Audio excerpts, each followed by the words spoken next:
How's it going there, YouTube? This is Quinn, that Snazzy iPhone guy, and this is the video review of the Amzer solar charger, available for Amzer.com for $69.95.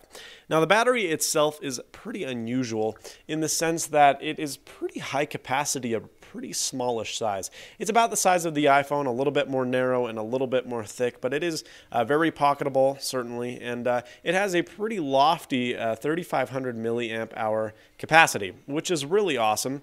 There's a few odd things that I don't like about it, and I'll tell you them right now. First of all, there is an on and off switch. I'm not incredibly keen on that. I've had other batteries in the past that are backup batteries that retain their charge for weeks without the need for a switch right here. It's not a big deal, but it is something that I do kind of want to complain about because I feel like it shouldn't really even be there. This is my biggest problem right here. The actual way you charge it is a DC input.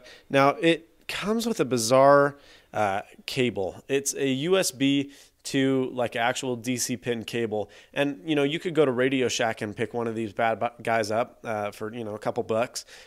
That was very well worded. A couple bucks to to plug it into the wall. But that cable is pretty well unusual, and it's not really something you can readily find. So if you do lose the USB cable, you're probably going to have to go to the store and get your standard wall outlet charger. So that's weird, and I was kind of disappointed that they didn't include a wall charger in the first place. This is your USB out. Another complaint about this is despite its pretty large 3,500 milliamp capacity, there is no 10 volt output. It's only a 5.5 volt output, which will work for pretty much every device. I mean, iPhones, Blackberries, Android phones, MP3 players, iPods, you got it, you name it. One thing it will not charge because it does not have a 10 volt output is an iPad.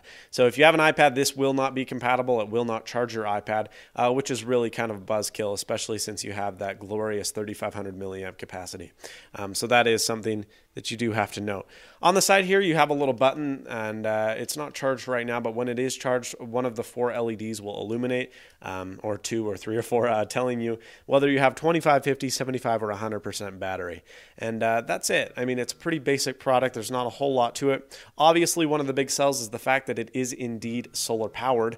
The solar power isn't something that you might expect. Solar power cells are pretty well inefficient still, and this one is no exception.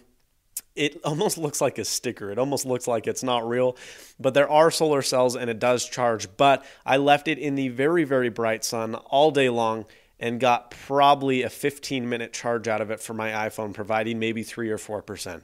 So it's not substantial at all. It's certainly not practical, and if you want to buy it due to the solar capabilities, really there is no good charger yet that is capable of putting out a significant amount of power. So as a backup battery alone, I think is great.